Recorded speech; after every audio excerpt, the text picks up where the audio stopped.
Robert Bruce যুদ্ধে হেরে যাওয়ার পর বনে বনে পাহাড়ের গুহায় লুকিয়ে থাকতো। একদিন দেখলো যে গুহার মধ্যে একটা মাকড়সা কিছুতেই লালা বেয়ে ওপরে উঠতে পারছে না।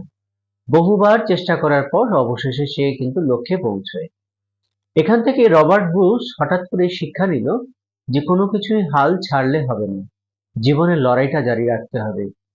তাই অবশেষে তিনি নিজে সৈন্য সামন্ত জোগাড় করে তিনি কিন্তু তার নিজের হৃত রাজ্য পুনরুদ্ধার করেছিলেন। ঠিক আছে, সুতরাং ছাত্রছাত্রীদের বলবো যে কোনো কিছুতেই পরাস্ত হলে পরে ভেঙে পড়ো না। হ্যাঁ, ভয় পাওয়ার কিছু নেই, লড়াইটা জারি রাখতে হবে এবং লক্ষ্য যেটা স্থির করে রেখেছে সেই লক্ষ্য কিন্তু পৌঁছতে গেলে সেই পরিশ্রমটা অধ্যবসায়টা কিন্তু জারি রাখতে হবে। ধন্যবাদ।